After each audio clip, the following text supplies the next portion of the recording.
Okay, I'll go. Only for you. Good morning. Hi.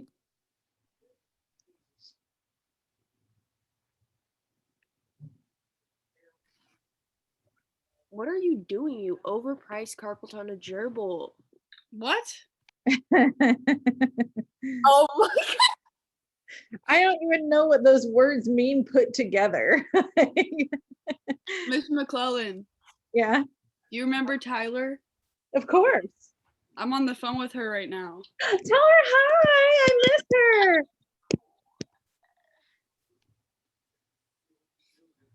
I love Tyler.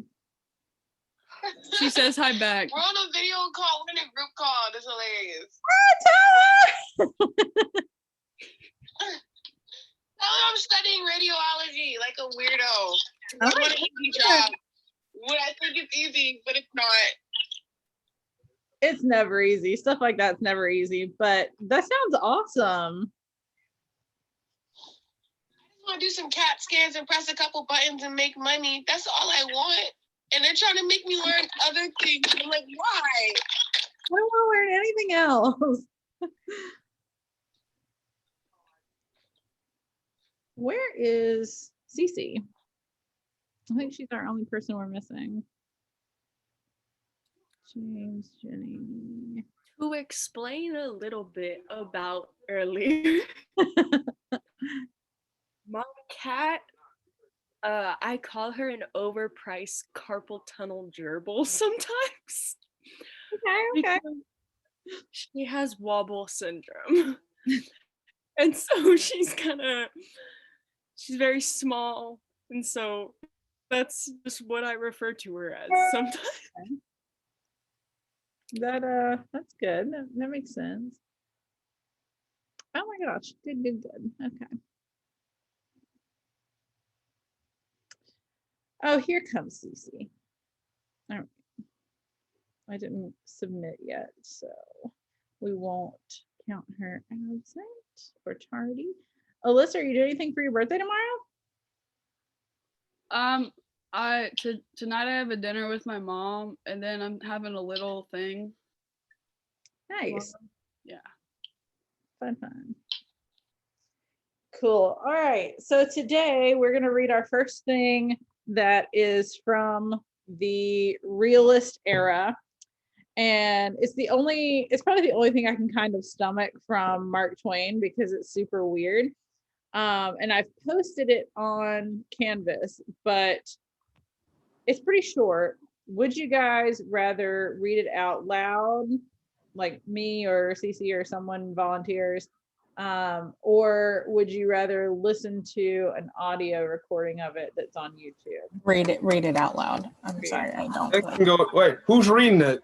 Me. No, not you. The audiobook. The audiobook. Well, I don't know. I don't think it's anybody like famous or anything, but it's just like Me, where I'm reading it, Miss McClellan. Oh god dang, Captain. Oh no, with me, you gigantic hip.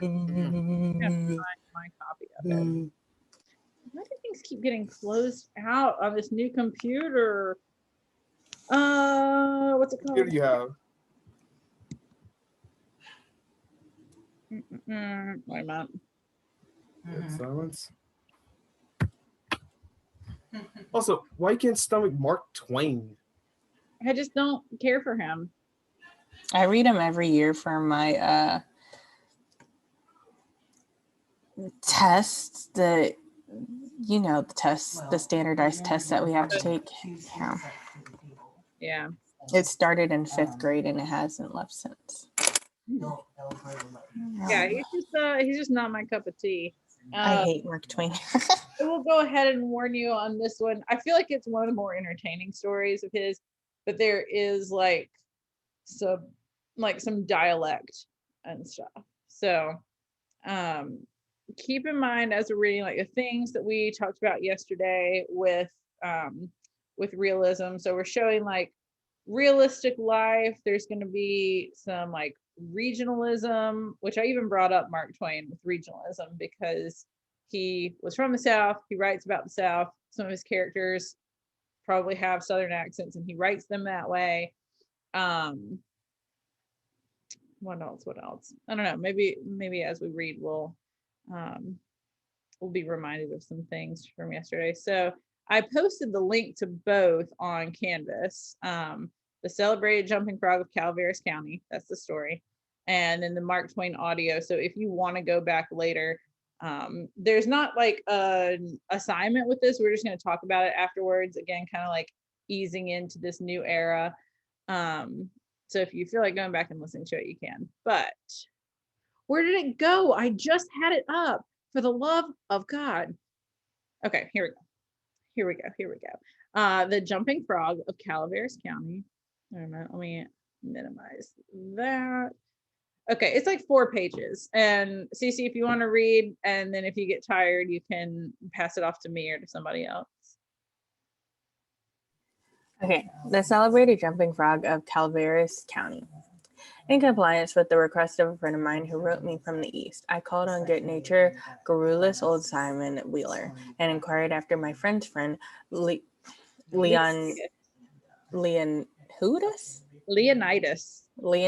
W. Smiley, as requested to do, and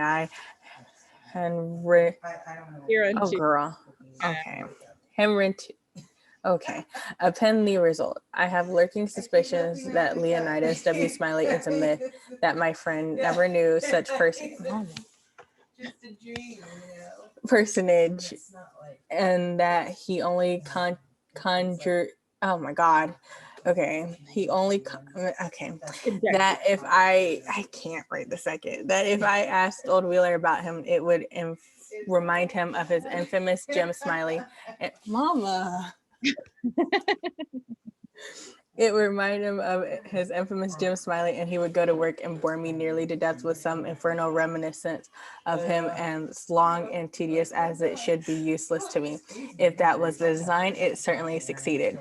I found Simon Wheeler dozing comfortably by the bar room stove of the old dilapidated tavern in the ancient mining camps of Angels, and I noticed that he was fat and bald-headed and had an expression of whining gentleness and simplicity upon his tranquil countenance. He roused up and gave me good day. I told him a friend of mine had commissioned me to make some inquiries about a cherished companion of his boyhood named Leonidas W. Smiley, Reverend Leonidas W. Smiley, a young minister of the gospel who he had heard was at one time resident of Angels Camp. I added that if Mr. Wheeler could tell me anything about this Reverend Leonidas W. Smiley, I would feel under many obligations to help him. Mama, can I go outside? Can I go outside? Am I too loud for you? Yeah. Oh, yeah. Okay, we're going outside, everybody. Well, while we're pausing, you might be able to kind of see some stuff that we talked about yesterday about how like character is going to be a lot more of a focus than actual plot. And so far, nothing's really happening. He's it's almost like he's thinking out loud, like, oh, this dude I knew, and I asked him about this other guy. But clearly, like, the characters are sort of more important. Even the fact that he continuously says, Reverend Leonidas W. Smiley, Reverend Leonidas W. Smiley. Like, it's not just some guy. He like names him his whole name every time. Okay, give me one quick second. Okay, I found Simon Wheeler dozing. Nope, just read that. Simon Wheeler backed me into a corner and blockaded me there with his chair, and then sat me down and reeled off with a monotonous narrative which follows this paragraph. Okay, let me throw this on, and then everything shall be okay. I'm sorry.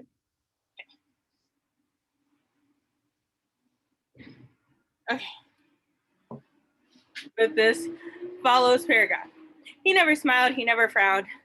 He betrayed the slightest suspicion of enthusiasm. Why is it so loud today? Oh my God. All through the interminable narrative, there ran a vein of anything ridiculous or funny about his story. He regarded it as a really important matter and admired its two heroes as men of transcendent genius and finesse. To me, the spectacle of a man drifting secretly along through such a queer yarn without ever smiling was exquisitely absurd. As I said before, I asked him to tell me what he knew of Reverend Leonidas W. Smiley, and he replied as follows. I let him go in his own way, and he never interrupted him once.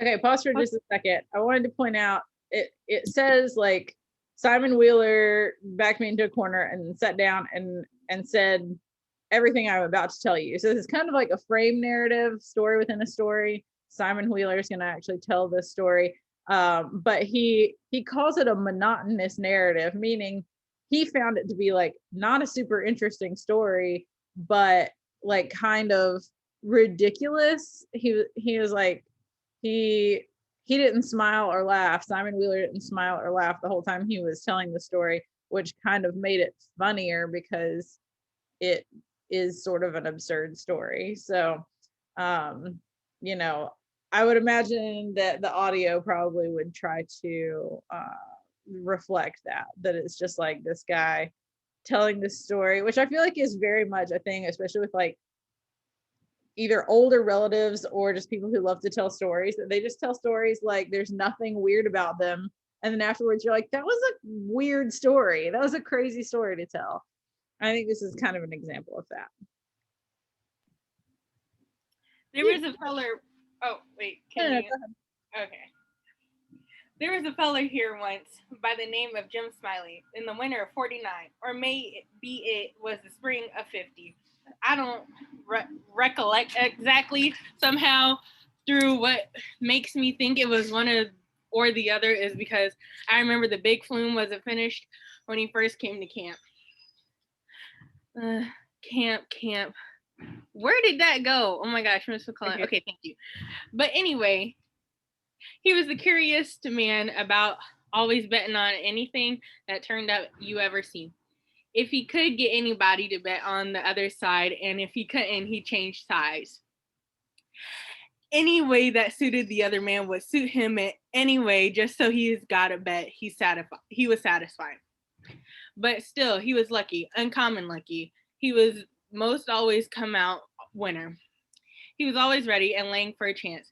There couldn't just be no It's supposed to be solitary, but they're trying to like solitary, like solitary. Trying to do like a dialect. Okay. Solitary thing mentioned, but that fellered, huh? That fellered offered a bet on it and take any side you please, as I was just telling you. If there was a horse race, you'd find him flush, or you'd find him busted at the end. If there was a dog fight, he'd bet on it. If there was a cat fight, he'd bet on it. If there was a chicken fight, he'd bet on it. Why, if there were two birds sitting on a fence, he would bet you which one would fly first. Or if there was a camp meeting, he would be there regular to bet on Parson Walker, which he judged to the best extorter about here. So he was two and a good man. If he ever seen a straddle bug start to go anywhere, he would bet you how long it would take him to get wherever he was going to, and if you took him up, he would follow that straddle bug to Mexico. But what he found out where he was bound for and how long he was on the road. Lots of the boys here have seen that Smiley and can tell you about him. Why, it never made a difference to him. He would bet on anything of the dangest failure. Parson Walker's wife laid very sick for a good while, and it seemed as if they weren't going to save her. But one morning he came in, and Smiley asked how she was, and he said she was considerable, but thank the Lord for it, his infinite mercy, and coming on so smart that with the blessing of Providence, she'd get well yet. And Smiley, before he thought, says, well, I risk 2.5 that she don't. Anyway, can you continue reading? Because I'm like dying. Yeah. It's hard. But I think they set up that guy's character really well. Like, he bets on everything, even to the point where like they're like, oh, the pastor's wife will probably get better. And he's like, I bet she doesn't. It's messed up. This year, Smiley had a mare. The boys called her the 15-minute nag. I feel like that's supposed to be 2 sentences. A mare, a female horse. The boys called her the 15-minute nag, but that was only in fun, because of course she was faster than that. And he used to win money on that horse for all she was so slow and always had the asthma or the distemper or the consumption or something of that kind.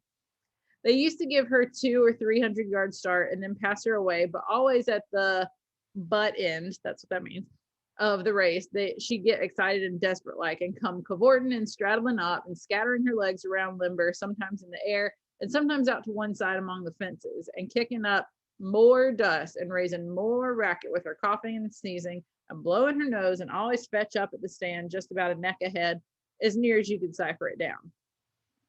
And he had a little small bull pup that, to look at him, you'd think he one's worth a cent, but to sit around and look ornery and lay for a chance to steal something. But as soon as money was up on him, he was a different dog. His underjaw began to stick out like I don't know how to pronounce that. I think it, like in sailor speak, it's actually like forecastle or something, but forecastle of a steamboat. And his teeth would uncover and shine savage like the furnaces.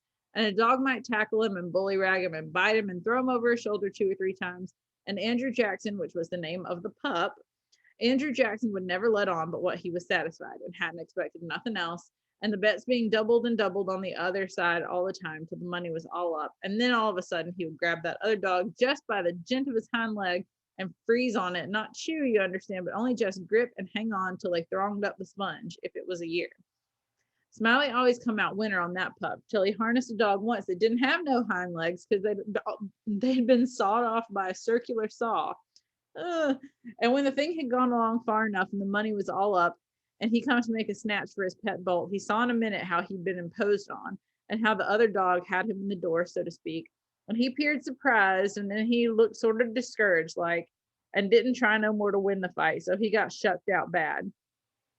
He gave Smiley a look, as much as to say his heart was broken. It was his fault for putting up a dog that had no hind legs for him to take both of, which was his main dependence in a fight. And he limped off a piece and laid down and died.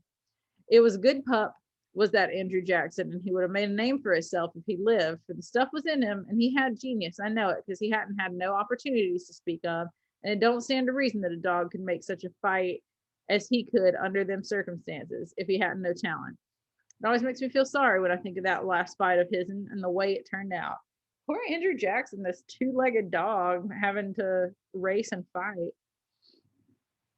Well, this year Smiley had rat terriers and chicken cocks and tomcats and all kinds of them and all them kinds of things, so you couldn't rest and you couldn't fetch nothing for him to bet on, but he'd match you. He catched a frog one day. Here comes the frog. And took him home and said he calculated to educate him. And so he never done nothing for 3 months but sat in his backyard and learn that frog to jump. And you bet he did learn him too. He'd give him a little punch behind, and the next minute you'd see that frog whirling in the air like a donut. See him turn one somerset, or maybe a couple if he got a good start, and come down flat-footed and all right, like a cat. He got him up so in the matter of catching flies and kept him in practice so constant that he'd nail a fly every time as far as he could see him. Smiley said all a frog wanted was education, and he could do most anything, and I believe him. Why, I've seen him set Daniel Webster down here on this floor. Daniel Webster was the name of the frog, and sing out, "Flies, Daniel, fries." It's so funny to me that they're naming all these animals like real names, like Andrew Jackson and Daniel Webster. I love an animal with a human name. And quicker than you could wink, he'd spring straight up and snake a fly off the counter there and flop down on the floor again, as solid as a gob of mud, and fall to scratching the side of his head with his hind foot, as indifferent as if he hadn't had no idea he'd been doing any more than any frog might do. You never see a frog so modest and straightforward as he was, for all he was so gifted. And when it came to fair and square jumping on a dead level, he could get over more ground at one straddle than any animal of his breed you ever see. Jumping on a dead level was his strong suit, you understand. And when it came to that, Smiley would ante up money on him as long as he had a red suit. Smiley was monstrous proud of his frog, and well he might be, for fellers that had traveled and been everywheres all said he laid over any frog that ever they see. Well, Smiley kept the beast in a little lattice box, and he used to fetch him downtown sometimes and lay for a bet. One day a feller, a stranger in the camp, he has come across him with his box and says, "What might it be that you've got in the box?" And Smiley says, sort of indifferent like, "It might be a parrot or it might be a canary maybe, but it ain't only just a frog." But it ain't, it's only just a frog. And the feller took it and looked at it careful and turned it round this way and that and says, "So 'tis. Well, what's he good for?" "Well," Smiley says, easy and careless, "he's good enough for one thing. I should judge he can out-jump any frog in Calaveras County." The feller took the box again and took another long, particular look and gave it back to Smiley and says, very deliberate, "Well, I don't see no pints about that frog that's any better than any other frog." "Maybe you don't," Smiley says. "Maybe you understand frogs and maybe you don't understand them. Maybe you've had experience and maybe you ain't only a amateur, as it were. Anyways, I've got my opinion. I'll risk $40 that he can out-jump any frog in Calaveras County." And the feller studied a minute and then says, kind of sad like, "Well, I'm only a stranger here and I ain't got no frog, but if I had a frog, I'd bet you." And then Smiley says, that's all right. If you'll hold my box a minute, I'll go and get you a frog." And so the feller took the box and put up his $40 along with Smiley's and sat down to wait.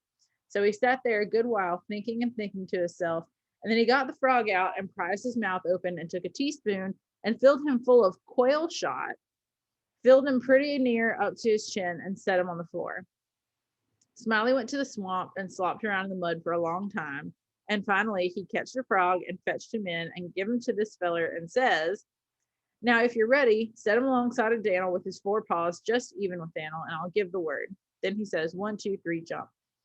And him and the feller touched up the frogs from behind, and the new frog hopped off, but Daniel gave a heave and hoisted up his shoulders so like a Frenchman, but it wasn't no use. He couldn't budge. He was planted as solid as an anvil, and he couldn't no more stir than if he was anchored out. Smiley was a good deal surprised, and he was disgusted too, but he didn't have no idea what the matter was, of course.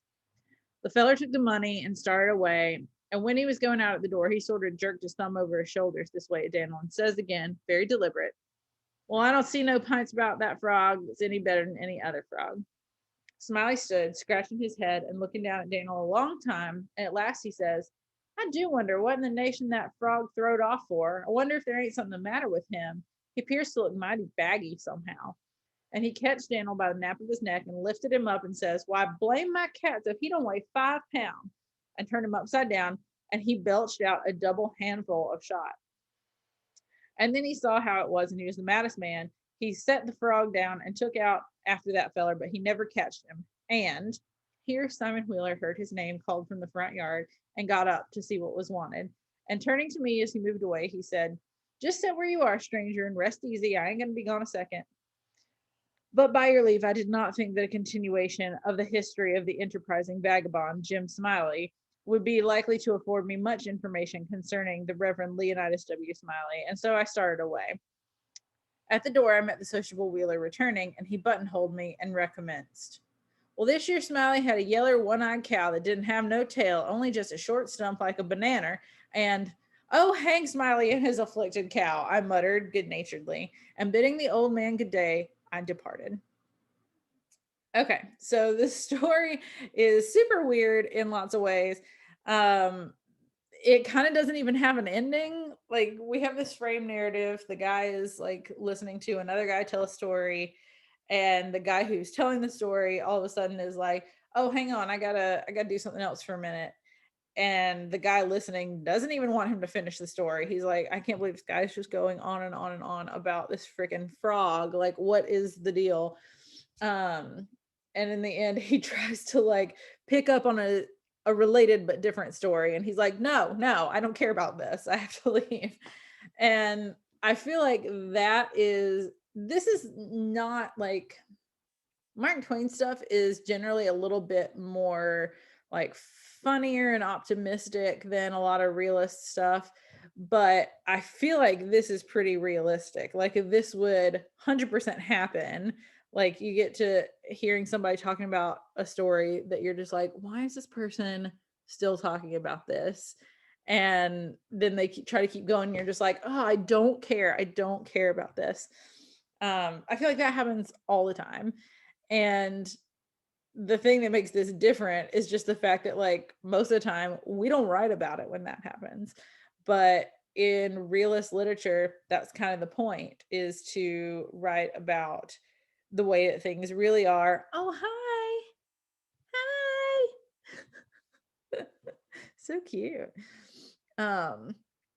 So even if the things are not like particularly eventful or like climactic, they're still going to be written about in realist literature, just because the whole point is to show life for exactly what it really is. So what other things, other than like trying to show something realistic, what do you think, based on what we learned about realism and naturalism, what were some things about this story that kind of reflect that? The fact that that man had a gambling problem. Oh, that's true. I didn't actually think about that. Yeah, that is very realistic. It's talking about like one of the not super positive aspects of life. Yeah, that definitely would count.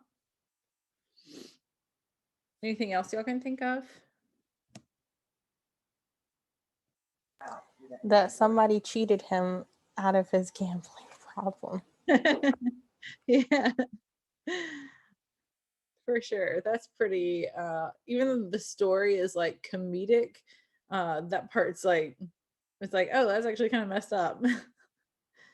Definitely, I mentioned the regionalism, and I don't know if it said where Calaveras County is, but probably Mississippi, because so much of Mark Twain stuff is based in Mississippi.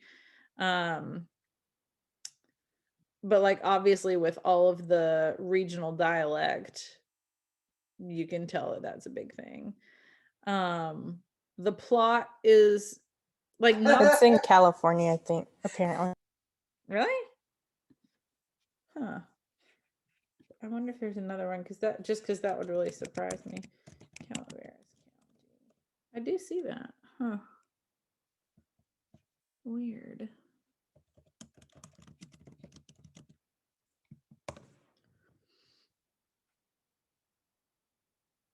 Yeah, it is.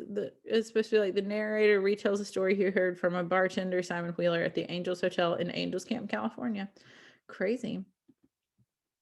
If you looked up in Mississippi, like if you look up Calaveras County, Mississippi, there it does say that they're the celebrated jumping frog of Calaveras County. Yeah. It does happen for Mississippi. Like, okay, so there is a weather for you for Mississippi in Calaveras County, which Okay. means there's a Calaveras County, Mississippi. So Okay. yeah, there is. Right. Okay. I think the other main thing that I want to point out is that obviously like not a lot happens in this. Like we hear about the story, we hear about the characters. Somebody has a gambling problem, somebody tells stories like all the time and they're like long and dull. And like even though there is a story, it's not very eventful and not that important. Like the bigger point of this story is not like what happened to the frog, but like the way this guy tells it and the characters. And we talked about that a lot yesterday. Like plot kind of takes a back seat to characters and detail. And so that's why I want to read this story in particular, because this is a really good example of that. Like not that many things actually occur in this story. It's not a super eventful story, but what sticks out in it is the characters and like their obvious personalities that come through. So that's kind of the first thing I want to do to like open up romanticism, not romanticism, realism. And next week we're probably going to look at some more short stories, maybe some poetry, maybe not, before we actually like get into a book. But I want Is to Robert Frost in this category? Robert Frost would be maybe. Let's see, what years did he?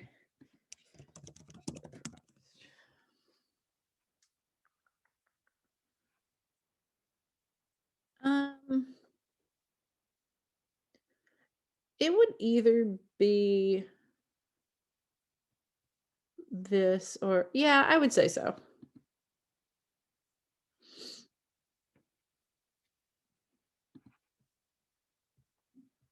Like kind of on the tail end of realism, but yeah, because the next thing that happens is modernism, and he's really not a modernist writer.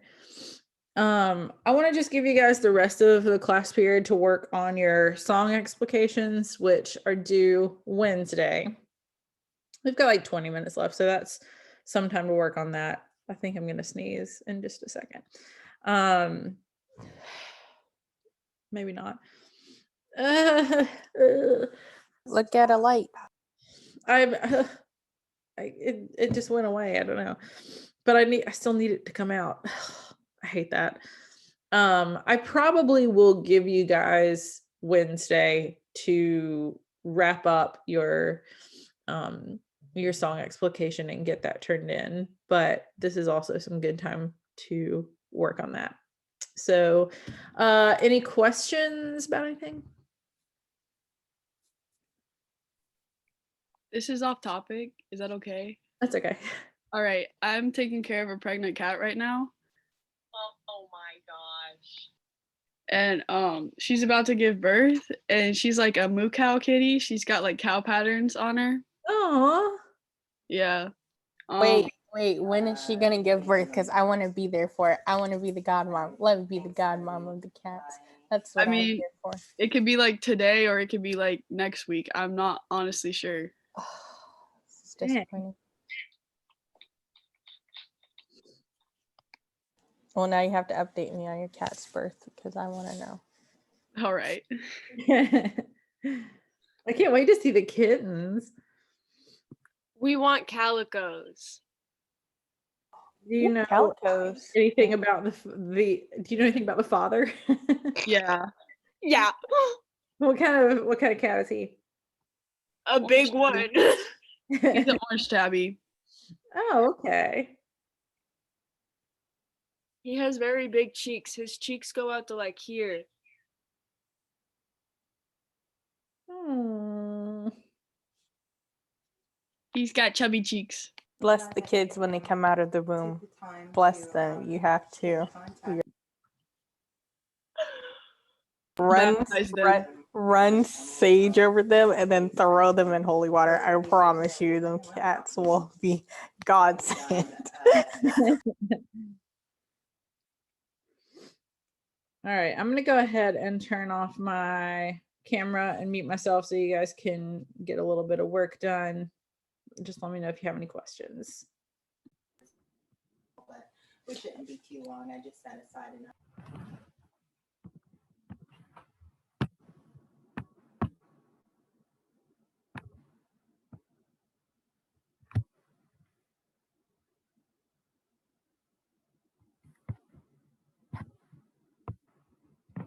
Oh, I got nothing. Later, Miss McClellan. All right, see ya. See you next week.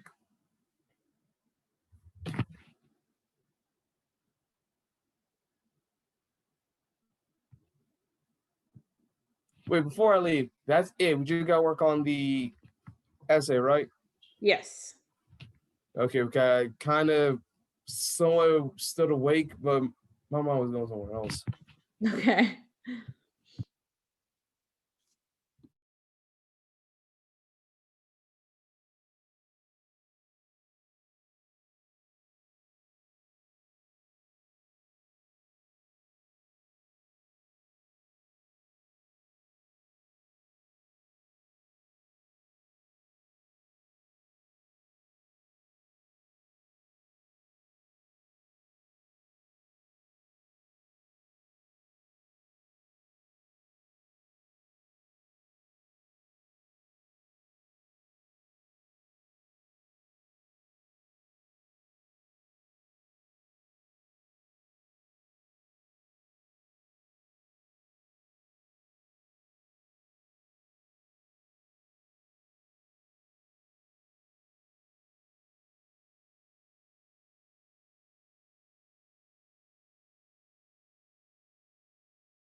Okay, bye, Miss McCollin.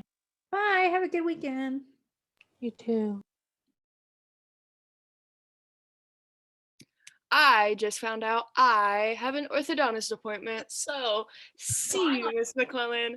Okay, have fun. Bye. I don't know. Bye, Miss McClellan. Have a good weekend. Bye. Happy birthday. Thank you. Happy No birthday. problem. Close the door. Have a nice weekend, everyone. Bye. Have a nice weekend. See you, Mr. McClellan. Bye.